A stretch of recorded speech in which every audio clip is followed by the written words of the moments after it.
Bem-vindos ao canal, minha gente. No vídeo de hoje nós temos a resolução da prova de ensino superior para agente penitenciário da SUSEP do ano 2017, beleza? Eu espero que vocês aproveitem. Qualquer dúvida deixe aí nos comentários. Um forte abraço.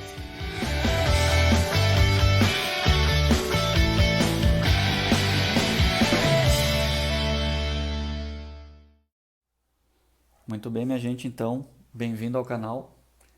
Só para avisar, então, quem começou a assistir a partir da primeira aula, essa resolução aqui ela não é destinada para quem nunca estudou raciocínio lógico, tá bem? Essa resolução aqui ela já requer que o aluno, o ouvinte, tenha uma certa noção. Então aqui nós vamos para a primeira questão da prova da SUSEP, né, o Serviço Penitenciário aqui do Rio Grande do Sul.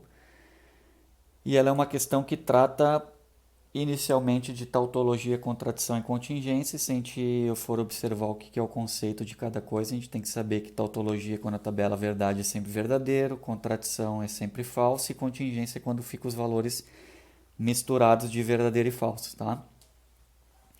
Até aí seria uma questão trabalhosa, porque inicialmente tu teria que fazer a tabela verdade para cada para cada um dos três romanos, né? Para conseguir dizer lá no final o que seria cada um. Porém, ela é uma questão muito boa que, além de envolver o conceito de tautologia, contradição e contingência, ela também trabalha com uh, o conhecimento de negações dos conectivos, tá?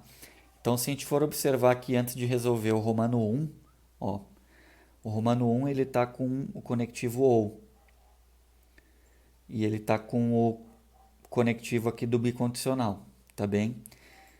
A gente sabe que a regra do bicondicional é iguais para dar verdadeiro e diferentes para dar falso, tá bem? Só que esse aqui não tem como dar os dois iguais. Por que não tem como dar? Porque a negação do ou, tu troca para e nega os dois. Então, se aqui for verdadeiro, aqui vai ser falso. Se aqui for falso, aqui vai ser verdadeiro. Pela regra do bicondicional, teria que ser os dois iguais. Nunca vai ser os dois iguais, porque esse lado é a negação desse e esse é a negação desse. Para isso eu coloquei um exemplo aqui, ó. Thales almoça ou corre na praça. A negação seria Thales não almoça e não corre na praça. Aqui é do ou para o e. E se fosse do e para o ou? Inês trabalha e vai à praia. Inês não trabalha ou não vai à praia. Percebe então que pela regra da negação, essas duas proposições compostas que eu tenho aqui formando toda a outra, ela não tem como ser as duas verdadeiras e nem as duas falsas, porque um vai ser o contrário do outro, então o Romano 1 ele é falso, né? Não é uma tautologia, tá bem? E daí eu não precisaria construir a tabela verdade para dizer se é tautologia, contradição ou contingência. Já o Romano 3 é a mesma coisa. Ó, o Romano 3, aqui eu tenho o conectivo e. Tá? E a regra do e na tabela verdade é 2v para dar v. Teria que ser os dois verdadeiro para dar verdadeiro. Beleza? Só que aqui a gente já vai observar também que não tem como ser os dois verdadeiros. Por que não? Porque a negação do ou, tu troca para e nega os dois. Então, da mesma forma, se aqui for verdadeiro, aqui vai ser falso. Não tem como os dois ser verdadeiro. Então, nunca na tabela verdade desse aqui tu vai ter um verdadeiro, ou seja, ele vai ser sempre uma contradição. Então, o Romano 1, ele está errado, porque nunca vai ser uma tautologia. E o Romano 3 está correto, porque ele sempre vai ser uma contradição devido à regra do e. Regra do e, 2v para dar v, não tem como ser, porque se aqui for verdadeiro, aqui vai ser falso, já que a negação do ou é trocar para e negar os dois. Beleza? Diante disso, então, nós já temos inicialmente como eliminar, né, as alternativas, porque eu sei que a primeira proposição não está correta. Se a primeira proposição não está correta, não é a letra A, não é a letra C e também não é a letra D. Não é a A, não é a C e não é a D.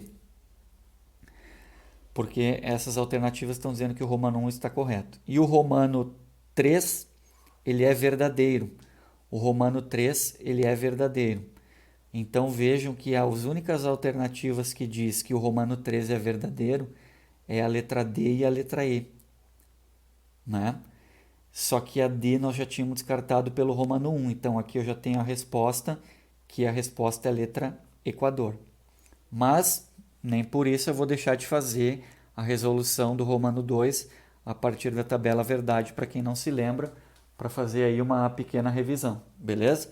Então, quando eu olho para a proposição 2 e eu vou montar a tabela verdade dela, a primeira coisa que eu preciso é ver quantas letras diferentes tem. Eu tenho duas letras diferentes, que é o R e o S. Se são duas letras diferentes, R e S, a minha tabela verdade ela vai ter 4 linhas. Quem são as 4 linhas? É VV, VF, FV e FF. Tá ok? E agora eu vou ter que seguir a ordem de resolução, começando primeiro pelo parênteses. Dentro do parênteses eu tenho a negação e eu tenho a conjunção. Vou fazer primeiro a negação pela ordem de precedência. Negação do S é ao contrário do que eu tenho na coluna do S. Se aqui é V, aqui é F. Se aqui é F, aqui é V. Se aqui é V, aqui é F. Se aqui é F, aqui é V. Beleza? Para terminar o parênteses, eu vou fazer a conjunção do R com a negação. Vou fazer a conjunção do R com a negação, que está aqui nessa coluna. O R com a negação do S pela conjunção. E a regra desse conectivo aqui é 2V para dar V. Então agora eu vou olhar só para a coluna do R e do não S. Tenho 2V aqui? Não. Tenho 2V aqui? Sim. Então aqui é verdadeiro. Tenho 2V aqui? Não. Tenho 2V aqui? Também não. Então o restante é tudo falso. Beleza? E já que eu fiz as individuais, fiz o parênteses e agora eu vou fazer o condicional. Quem é o condicional? É ligando o R para o parênteses. Ligando o R para o parênteses que eu acabei de fazer. Ligando o R para o parênteses, né, que eu acabei de fazer pela regra do condicional. Então aqui eu vou ter regra do condicional VF para dar F. VF? VF? Sim. VF não. VF não. VF não. Então eu não tenho mais nenhum VF, o restante é tudo verdadeiro. A minha última coluna da tabela verdade, ela ficou com valores misturados de verdadeiro e falso. Quando fica com valores misturados de verdadeiro e falso, é uma contingência. Então o Romanos 2 está correto e o Romano 3 está correto. E a resposta da 31 é letra Equador. Beleza? Conforme for tendo dúvida, pode deixar nos comentários aí. Até a próxima questão. Muito bem, minha gente. Então, próxima questão 32. E essas questões de romano, a Fundação La Salle, ela adora, né? Porque numa mesma questão tu consegue cobrar do candidato vários assuntos. Que é o que acontece aqui na questão número 32.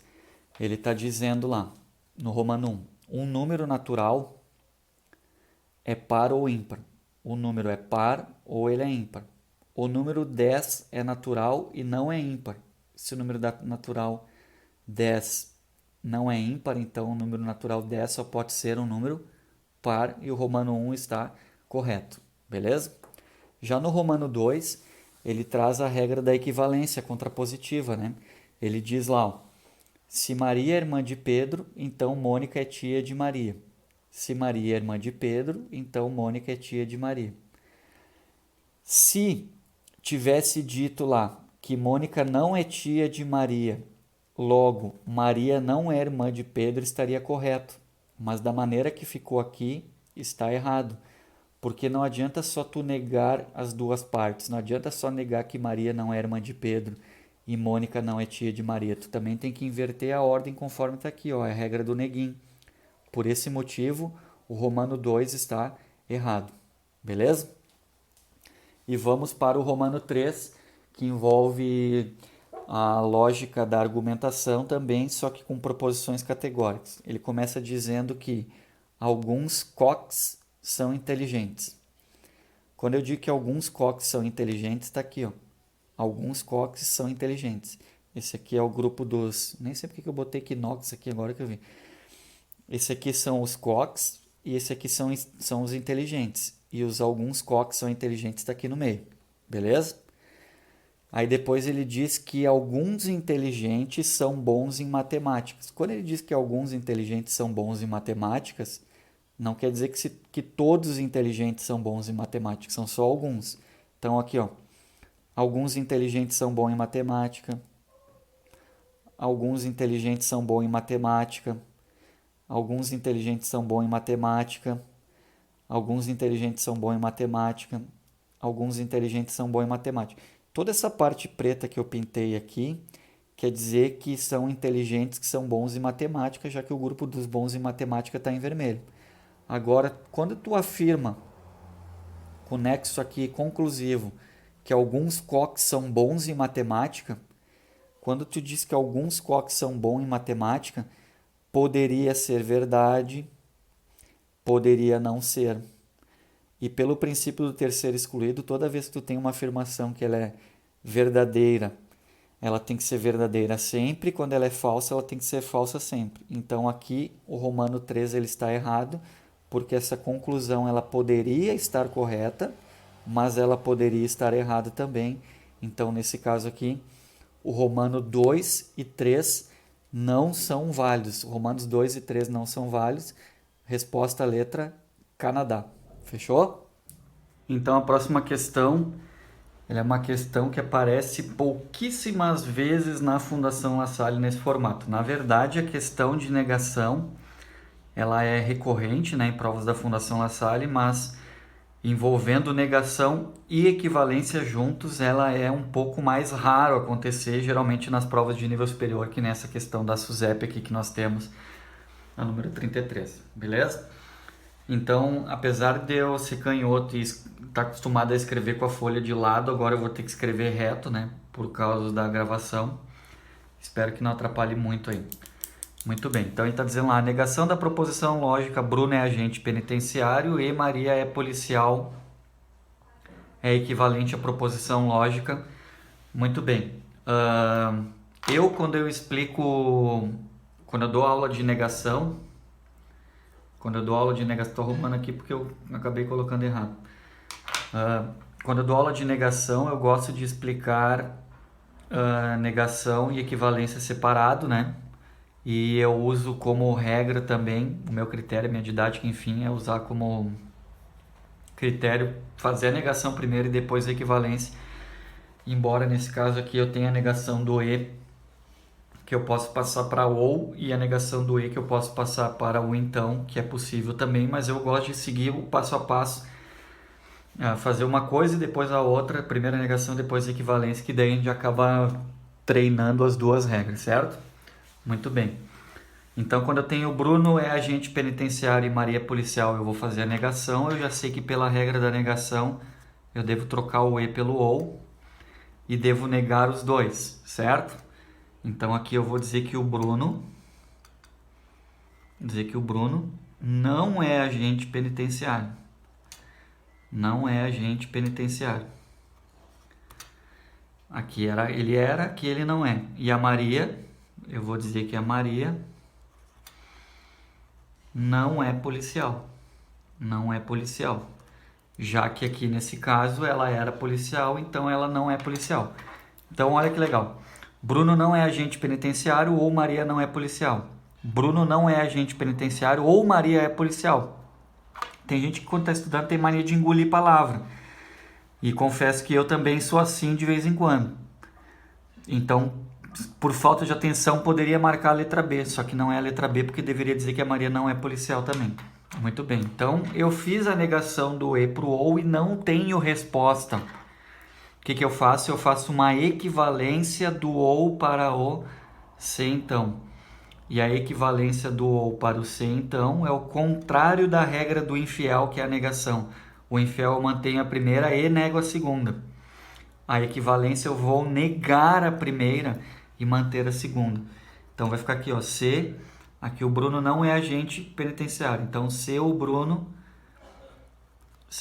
é agente penitenciário, então mantém a segunda, Maria é policial. Bruno é agente penitenciário, então Maria, desculpa, mantém a segunda, né? Vou repetir aqui então a resolução.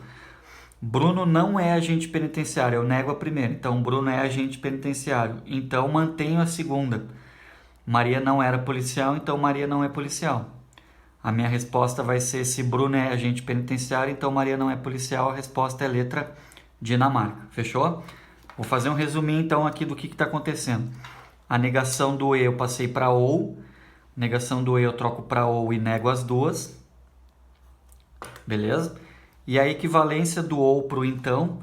A equivalência do ou para o então, que está aqui, ó. Equivalência do ou para o então. Eu nego a primeira. Eu nego a primeira e mantenho a segunda. Por isso que a resposta ficou a letra D, Dinamarca, muito recorrente aí na Fundação La Salle em provas de nível superior. Beleza, minha gente? Vamos para a próxima. Quem estuda para concurso, então, sabe que porcentagem é uma questão certeira, né? Nas provas da Fundação La Salle. E aqui não poderia ser diferente nessa de nível superior, com uma pegada interpretativa um pouco diferente, né? Do que nós estamos acostumados nas provas de nível médio.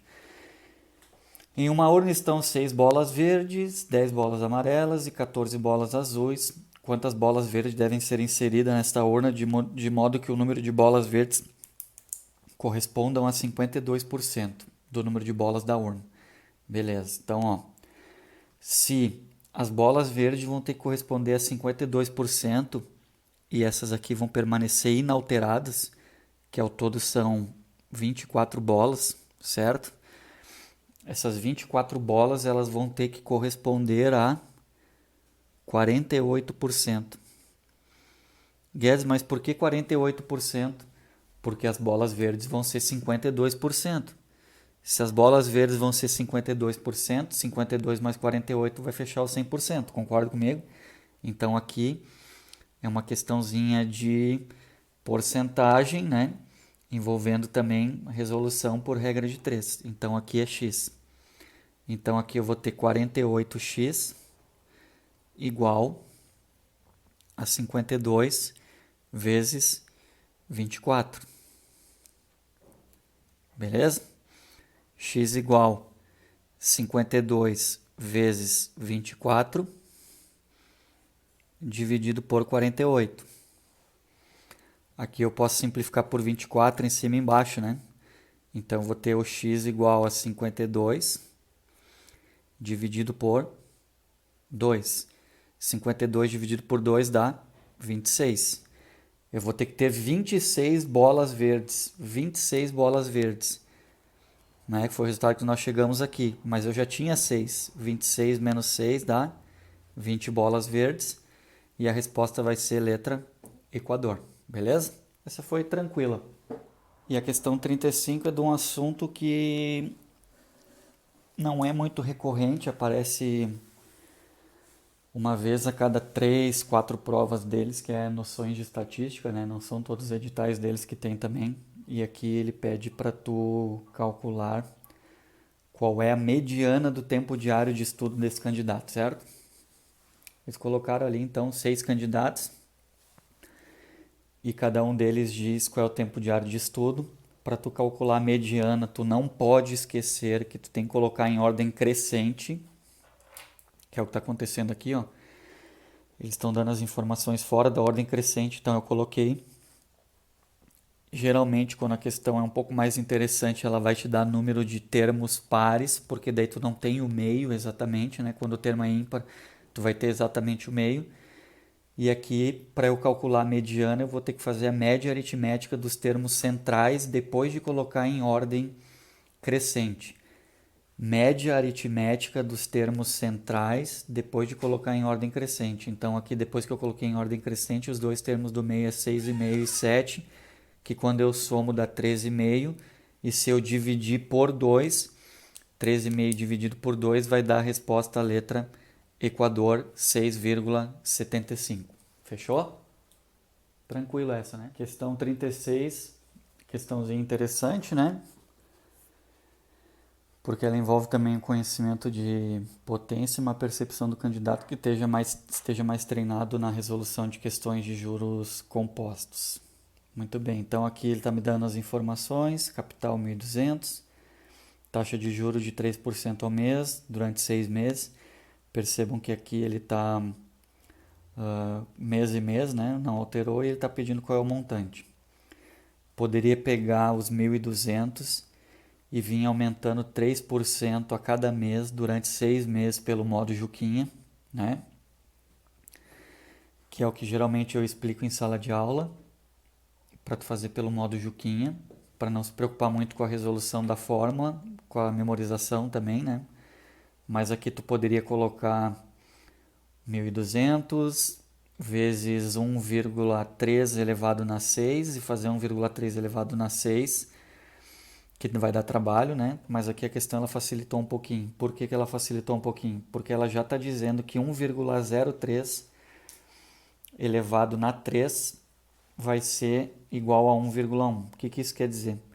Que se tu fizer 1,03 elevado na 3 vezes 1,03 elevado na 3 pela propriedade da potência, tu mantém a base, que é 1,03, e soma os expoentes, que é 3 mais 3, que vai dar 6. O que isso quer dizer, então? Que quando tu tem o montante igual a 1.200 vezes 1,03 elevado na 6, é a mesma coisa que tu fazer 1,1 vezes 1,1, que seria aqui, ó, esse 1,1 vezes esse 1,1, que vai dar 1,21. Eu já tenho a resposta aqui, vai dar 1,21. Então, 1.200 vezes 1,21 vai dar a minha resposta, letra C. Eu vou refazer a conta aqui porque eu não me lembro de cabeça.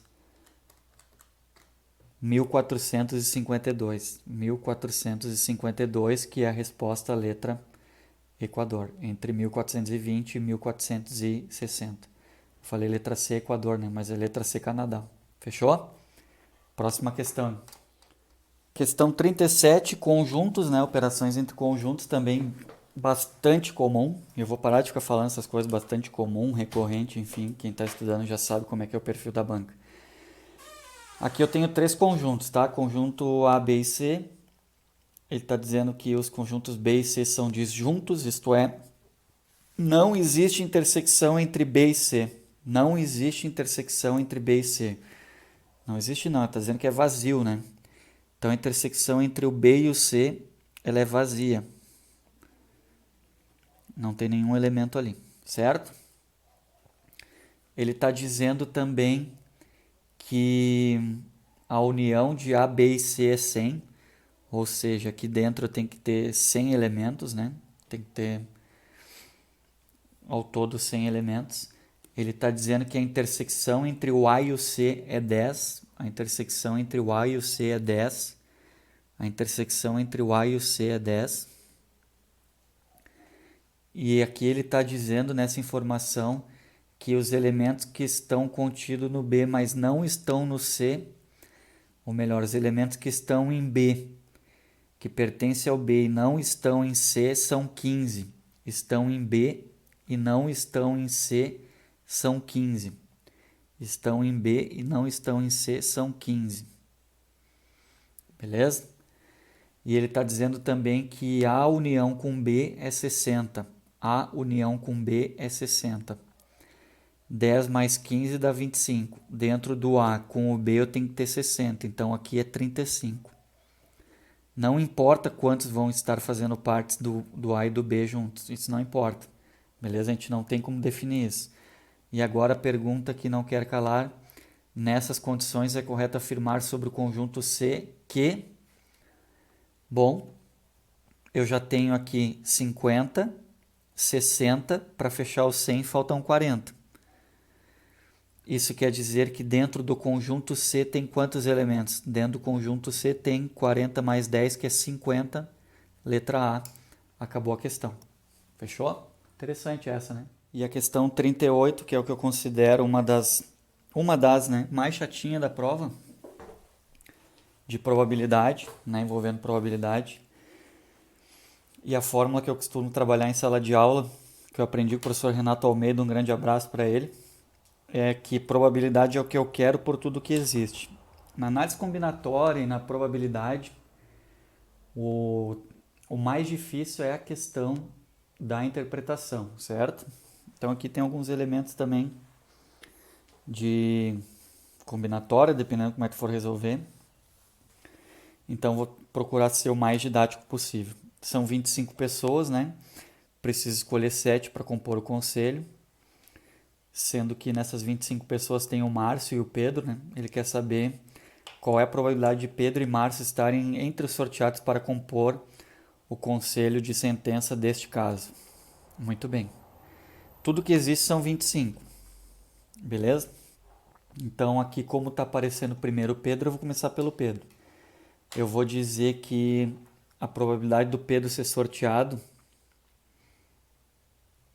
eu quero que ele esteja entre esses 7, né? Eu quero que ele esteja entre esses 7 de um total de 25 pessoas. E aqui eu estou usando a calculadora que é para ganhar tempo, tá? 7 dividido por 25 dá 0,28, que daria 28%. E aqui, como não são eventos independentes, eu vou calcular o Márcio. Eu quero agora que o Márcio esteja entre os 6, porque um deles já é o Pedro. E automaticamente, como um já foi escolhido, deixou de ser 25 e passou a ser 24. E eu vou ter que 6 dividido por 24 é igual a 0,25, ou seja, 25%. Como eu quero Pedro e Márcio, o Pedro pela análise combinatória, o E pela análise combinatória, eu já sei que é uma multiplicação, ao mesmo tempo que eu sei que o ou eu posso tratar ele de soma, beleza? Então é 0,28 vezes 0,25, que vai me dar um total de 0,07, que é a mesma coisa que 7%, e a resposta é letra B, Brasil. Fechou? Questão 39, regra de 3 composta. Regra de 3 composta bem simples, daria para fazer de cabeça. O que eu vou adotar agora aqui, depois eu vou calcular, tá? Mas eu quero que tu pense comigo aqui, qualquer coisa tu dá pausa e volta e tenta entender o que eu estou querendo dizer. 2 funcionários, 4 tanques em 10 minutos. Se 2 funcionários é 4 tanques, quer dizer que um funcionário é 2. Um funcionário é dois tanques em 10 minutos. Beleza? Se um funcionário é 2 tanques em 10 minutos, quer dizer que um funcionário enche um tanque em 5 minutos. Um funcionário enche um tanque em 5 minutos. E aí tu já conseguiria chegar na resposta fazendo a proporção, porque tu sabe que um funcionário enche um tanque em 5 minutos, 2 funcionários enchem 2 tanques em 5 minutos, 3 funcionários enchem 3 tanques em 5 minutos, e assim tu viria fazendo como tu quer em 15, que no final tu multiplicaria por 3 e chegaria na resposta. Eu sei que quem tem dificuldade odeia isso, né? Porque parece que não entende o que a gente está fazendo, mas agora aqui na gravação tu vai ter a opção de dar pause e ouvir quantas vezes forem tentar entender o que a gente está tentando dizer, porque é extremamente importante para ganhar tempo. Regra de 3 compostos tem várias formas de fazer, eu gosto de ensinar dessa, que é uma maneira que dá certo sempre e ela te deixa mais preso na interpretação. Tu demora um pouquinho mais de tempo em relação a outros métodos que tem por aí disponível também no YouTube, mas ela é minha preferida. Primeiro, organizar a informação, funcionário embaixo de funcionário, tanque embaixo de tanque, minuto embaixo de minuto. E na coluna que tem o X eu coloco uma seta para baixo, porque vai ser minha referência. E eu vou comparar essa coluna que tem o X com as demais uma por uma. O que isso quer dizer? Minutos e tanque. Sem olhar para os números. Sem olhar para os números eu pergunto. Quanto mais tanque eu tenho para encher, mais minuto eu levo. Concorda comigo? Mais tanque, mais minuto. Mais tanque, mais minuto. Sem olhar para os números, mais tanque, mais minuto. É uma grandeza diretamente proporcional, a seta fica para baixo igual. Beleza? Próxima relação agora vai ser minutos e funcionários. Quanto mais funcionário eu tenho, menos tempo eu levo. Quanto mais pessoas estão desenvolvendo uma atividade, menos tempo eu vou levar. Então, mais funcionário, menos minuto. A grandeza é inversamente proporcional, a seta fica invertida. Veja que em nenhum momento eu estou olhando para os números, sim comparando só as grandezas, certo? Então agora eu vou resolver. 10 sobre x igual. Essa seta não está invertida, então eu não inverto a fração. Essa seta está invertida, então eu inverto a fração. As setas servem só para isso, só para dizer qual é a fração que tu tem que inverter. E agora eu vou resolver. Multiplicação de fração é de cima com de cima e de baixo com de baixo. Então aqui eu vou ter 10 sobre x igual a 20 sobre 30, poderia ser. Poderia simplificar o 5 com o 15, o 4 com o 2. Simplificação fica a cargo de vocês. Aqui eu não vou simplificar porque tem gente que se atrapalha na simplificação. Só quando for pertinente eu faço uma simplificação, até porque aqui vai dar 5 vezes 4, que é 20, e 15 vezes 2, que é 30, certo? E eu vou cortar os zeros. Muito bem. Aí eu percebo o seguinte, que eu vou ter 10 sobre x igual a 2 sobre 3. Daqui para cá, o que aconteceu? Aumentou 5 vezes. Para manter a proporção, daqui para cá eu vou aumentar 5 vezes também. 3 vezes 5, 15. O x é igual a 15. Que seria a mesma coisa que tu tivesse feito que tu aprendeu no colégio. Fazer 2 vezes x igual a 10 vezes 3. X igual a 10 vezes 3, que é 30, dividido por 2, que o x é igual a 15. Mas eu posso resolver direto, sim, quando for um número conveniente. Já encontro a proporção e a resposta aqui é a letra B, 15 minutos. Fechou? Muito bem, então, minha gente, nos encaminhamos para o final com a questão 40, uma questãozinha de porcentagem, né? Ele diz que a população, ao comparar a população carcerária do Instituto Penal A e B, né, é possível verificar que o número de presos do Instituto Penal A equivale a 145% do Penal B. E que o penal A corresponde a 551 presos. Muito bem, essa questão nós poderíamos facilmente resolver pedindo para tu fazer o seguinte, em cada uma das alternativas aumenta 45% e vê qual que vai dar 551, que é a resposta, né? Mas aqui eu vou fazer uma álgebrazinha para a gente resolver. Eu vou te dizer que o Instituto Penal A é igual ao Instituto Penal B acrescido de 45%, né? Ou seja, é o Instituto Penal B mais 45%, que vai dar 145%. Então eu vou ter que o Instituto Penal A é igual a B vezes 145 sobre 100. O Instituto Penal A é 551. B vezes 145 sobre 100, bem passo a passo, né? Tá dividindo, passa para lá, multiplicando. Tudo bem até aqui? Igual a B vezes 145. B igual a 55.100 dividido por 145. E o número de presos do Instituto Penal B, se eu não me engano, é letra C. Vou refazer a conta aqui para fechar certinho. Então, 55.100 dividido por 145 vai dar os 380, que é a respostinha letra Canadá. Fechou, minha gente? Com isso, então, terminamos a resolução das questões da prova da SUSEP nível superior. Um forte abraço, até o próximo vídeo.